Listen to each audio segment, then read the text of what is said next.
Assalamualaikum warahmatullahi wabarakatuh. Perkenalkan, nama saya Ray Dimas Prayoga dengan NIM 230600077.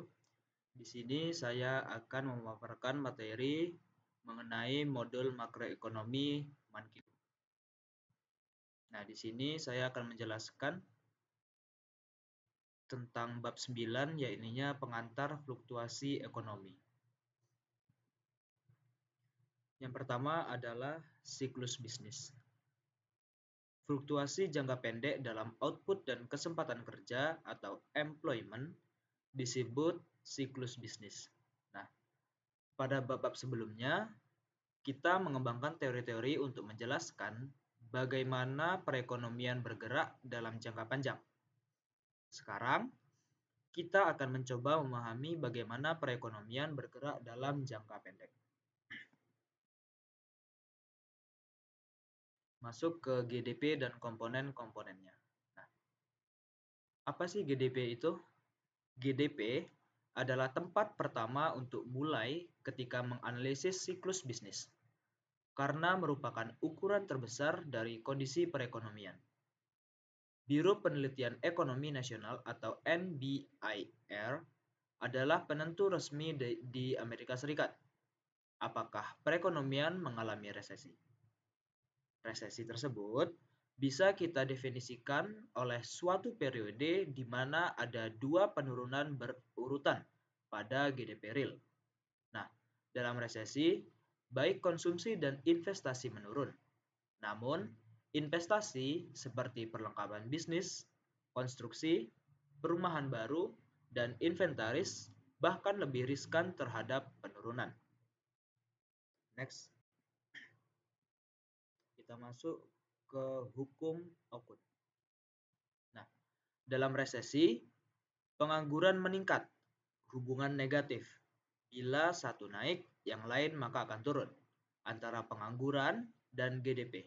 Nah, ini disebut sebagai hukum Okun atau Okun's Law. Nah, dari Arthur Okun, ekonom yang pertama mempelajarinya.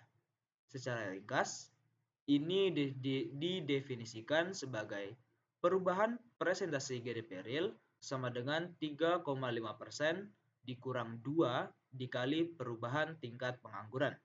Nah, jika tingkat pengangguran tetap sama, GDP real tumbuh sekitar 3,5%. Untuk setiap poin presentase, tingkat pengangguran meningkat.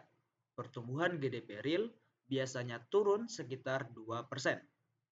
Jadi, jika tingkat pengangguran naik dari 5 ke 8%, maka pertumbuhan GDP real akan menjadi perubahan presentasi GDP real itu sama dengan 3,5% dikurang 2 dikali 8% dikurang 5%.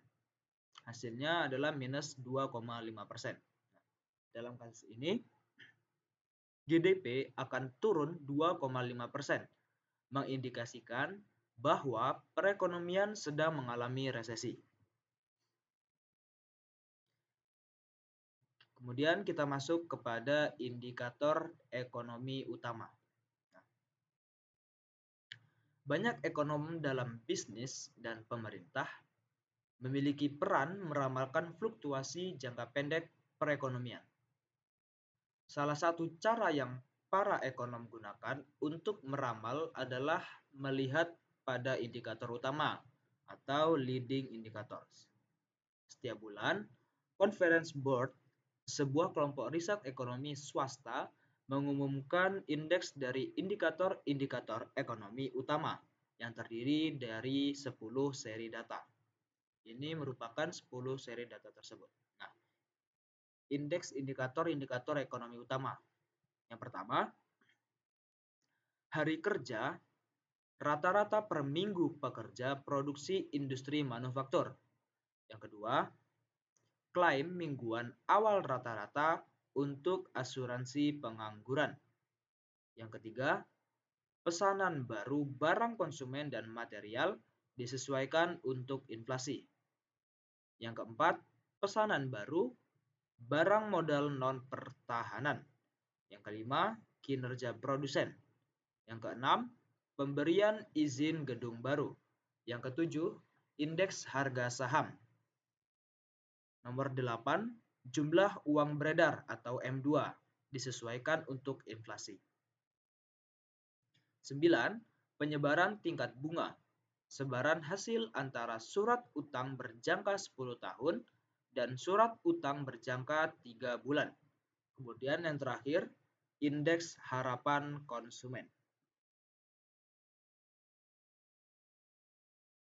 Kemudian sekarang kita masuk kepada horizon waktu pada makroekonomi. Nah, teori makroekonomi klasik berlaku pada jangka panjang, tapi tidak pada jangka pendek. Nah, mengapa jangka pendek dan jangka panjang berbeda pada perilaku harga? Nah, pada jangka panjang, harga fleksibel dan dapat bereaksi pada perubahan penawaran atau permintaan. Pada jangka pendek, banyak harga yang kaku pada tingkat-tingkat tertentu. Nah, karena harga berperilaku beda pada jangka pendek dan jangka panjang, kebijakan ekonomi memiliki dampak berbeda pada horizon waktu berbeda. Nah, mari kita lihat bagaimana hal ini terjadi. Nah, dapat kita lihat model penawaran agregat dan permintaan agregat. Nah, di sini dapat kita lihat kurvanya, kurva LRAS dan SRAS. LRAS itu merupakan jangka panjang, kemudian yang SRAS itu merupakan jangka pendek. Kemudian titik agregat demand-nya itu di tengah-tengah merupakan titik equilibrium. Nah, pada model makroekonomi ini memungkinkan kita memeriksa bagaimana tingkat harga agregat dan jumlah output agregat ditentukan dalam jangka pendek. Ini juga menyediakan suatu cara untuk membedakan bagaimana kinerja perekonomian dalam jangka panjang dan dalam jangka pendek. Bisa kita amati pada kurva yang tadi, LRAS dan SRAS. Kemudian titik potongnya pada agregat demand atau AD. Next, permintaan agregat atau agregat demand. Nah, permintaan agregat atau agregat demand adalah hubungan antara jumlah output diminta dan tingkat harga agregat. Ini menyatakan jumlah barang dan jasa yang orang ingin beli pada tingkat harga tertentu. Nah, mari kita ingat pada teori kuantitas uang, MV sama dengan PY, di mana M adalah jumlah uang beredar. V atau velocity of money itu adalah perputaran uang. P itu adalah tingkat harga dan Y adalah jumlah output. Tidak realistis, namun asumsi yang memudahkan yaitu perputaran uang itu adalah konstan, yang V-nya, bagian velocity of money. Juga ketika memahami persamaan ini, ingat persamaan kuantitas dapat ditulis ulang dalam istilah penawaran dan permintaan untuk keseimbangan uang real.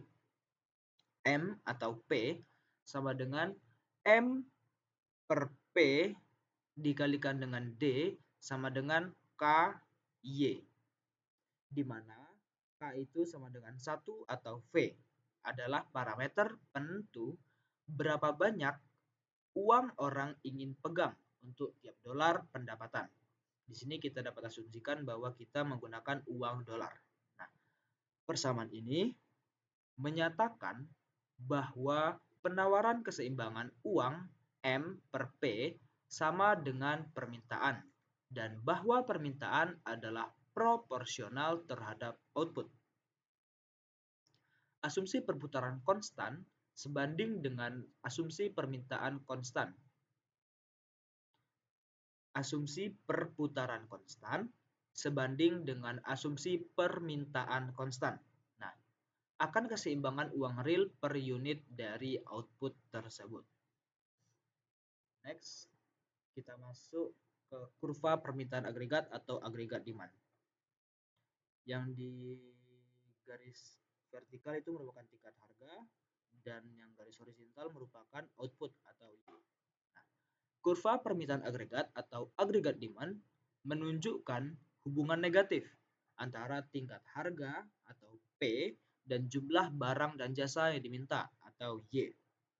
Nah, digambarkan untuk menilai jumlah uang beredar atau M tertentu, kurva ini miring ke bawah. Semakin tinggi tingkat harga P, maka semakin rendah juga tingkat keseimbangan real M per P. Dan karenanya semakin rendah jumlah barang dan jasa yang diminta atau Y.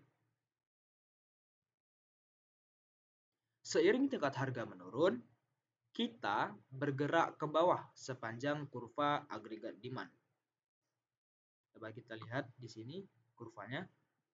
Nah, tiap perubahan pada M atau V akan menggeser kurva AD.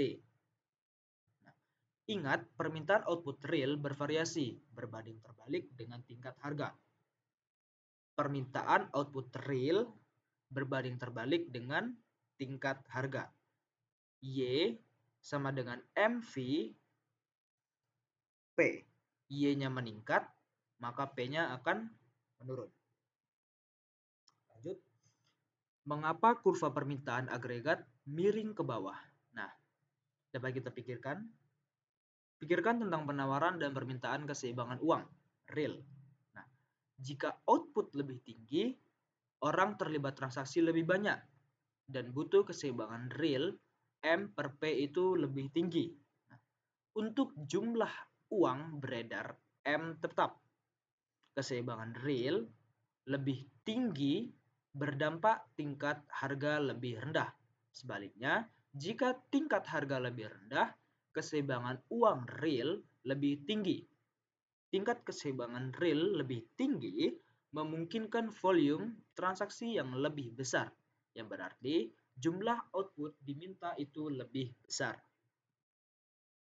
Nah, lebih banyak tentang kurva permintaan agregat. Ini lanjutan dari kurva permintaan agregat tersebut. Kurva permintaan agregat digambar untuk nilai tertentu dari jumlah uang beredar. Dengan kata lain, ini menyatakan kombinasi-kombinasi yang mungkin dari P dan Y untuk nilai M tertentu. Jika bank sentral mengubah jumlah uang beredar, maka kombinasi yang mungkin dari P dan Y berubah, yang berarti kurva permintaan agregat akan bergeser. Mari kita lihat bagaimana pergeseran kurva permintaan. Dapat kita lihat pada kurva itu ada AD dan AD aksen. Dia bergeser ke kiri. Nah, penurunan jumlah uang beredar atau M mengurangi nilai output nominal dari PY. Nah, untuk tiap tingkat harga P tertentu, output Y jadi lebih rendah.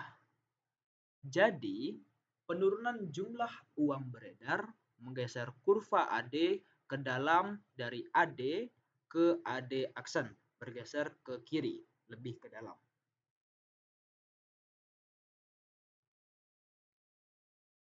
Nah, ini jika pergeseran kurva permintaan bergeser ke kanan atau keluar. Peningkatan jumlah uang beredar M meningkatkan nilai output nominal dari PY. Nah, untuk tiap tingkat harga P tertentu, output Y jadi lebih tinggi. Jadi, peningkatan jumlah uang beredar menggeser kurva AD keluar dari AD ke AD aksen, bergeser keluar ke sebelah kanan. Masuk ke penawaran agregat. Penawaran agregat atau agregat supply adalah hubungan antara jumlah barang dan jasa yang ditawarkan dan tingkat harga. Karena perusahaan yang menawarkan barang dan jasa memiliki harga fleksibel dalam jangka panjang, tapi harga kaku dalam jangka pendek. Hubungan-hubungan pada penawaran agregat bergantung pada horizon tertentu. Nah, ada dua kurva penawaran agregat berbeda. Yang pertama itu kurva penawaran agregat jangka panjang atau Long Run Aggregate Supply Curve atau LRAS yang tadi, dan kurva penawaran agregat jangka pendek atau Short Run Aggregate Supply Curve atau SRAS. Nah, kita juga harus mendiskusikan bagaimana perekonomian membuat transisi dari jangka pendek ke jangka panjang. Tapi pertama-tama kita harus buat kurva penawaran jangka panjang atau LRAS. Nah, ini merupakan kurva penawaran agregat vertikal. Karena model klasik menggambarkan bagaimana perekonomian berjalan dalam jangka panjang, kita dapat mengambil kurva penawaran agregat jangka panjang dari model klasik. Nah, ingat, jumlah output yang diproduksi bergantung pada jumlah tertentu dari modal dan tenaga kerja dan teknologi yang tersedia. Untuk ini, kita tulis Y sama dengan F, K, L sama dengan Y. Nah, menurut model klasik, output tidak bergantung pada tingkat harga. Nah, mari kita pikirkan mengenai anggapan proses clearing pasar ini dalam pasar tenaga kerja. Komponen L dari fungsi produksi. Nah, dapat kita lihat pada kurva tersebut ada upah real atau W per P, kemudian ada jam kerja. Ini merupakan clearing pasar dalam pasar tenaga kerja.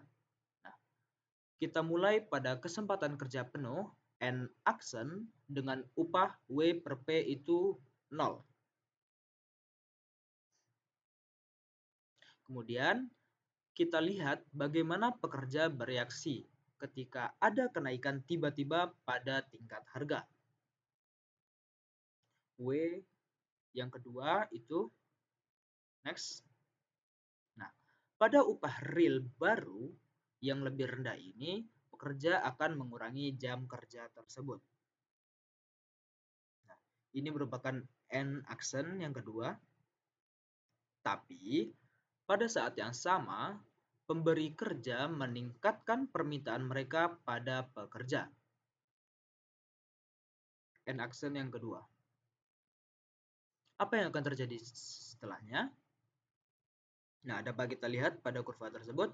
Nah, jadi sekarang pasar tenaga kerja ada pada disequilibrium, di mana jumlah yang diminta melebihi jumlah yang ditawarkan. Tidak sampai kepada titik equilibrium.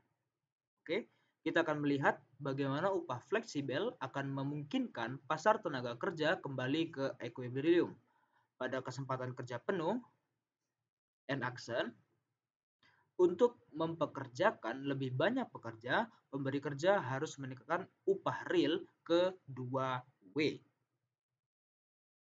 Menaikkan untuk mencapai tingkat equilibrium.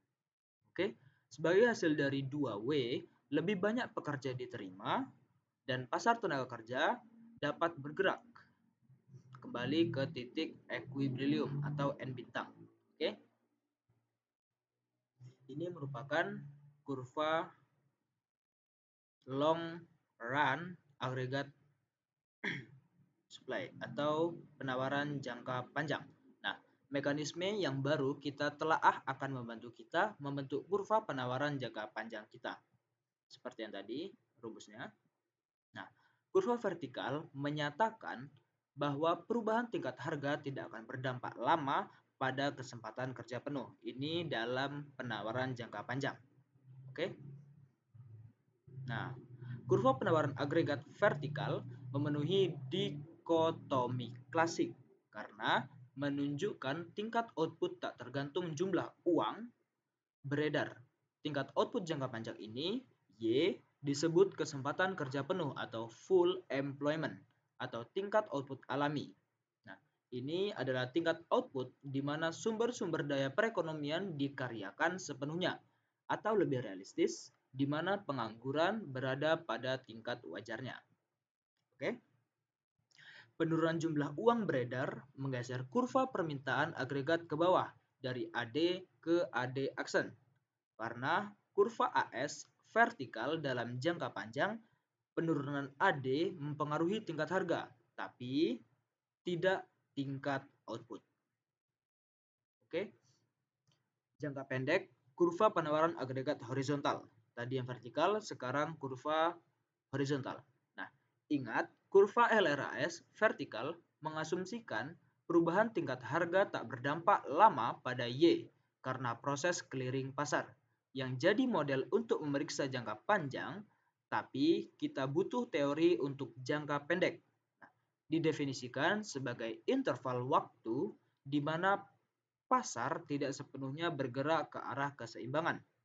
Nah, pendekatan sederhana tapi berguna, yaitu asumsi kekakuan harga jangka pendek berarti kurva penawaran agregat adalah datar. Seiring AD bergeser ke AD aksen, kita bergerak pada arah barat timur ke titik B pada kurva penawaran agregat jangka pendek atau SRAS. Maka dalam jangka panjang, kita bergerak dari B ke C, bergerak ke atas panjang AD aksen. Ini merupakan equilibrium jangka panjang. Nah, dalam jangka panjang, perekonomian ada pada perpotongan kurva penawaran agregat jangka panjang, dan kurva ini permintaan agregat. Karena harga-harga telah disesuaikan pada tingkat ini, SRAS dapat memotong titik ini pula. Mungkin hanya sekian yang dapat saya sampaikan. Selanjutnya, maka kita akan lanjutkan pada pertemuan berikutnya. Saya Ray Dimas Prayoga dengan NIM 230600077. Mohon maaf bila ada kesalahan. Saya akhiri. Wassalamualaikum warahmatullahi wabarakatuh.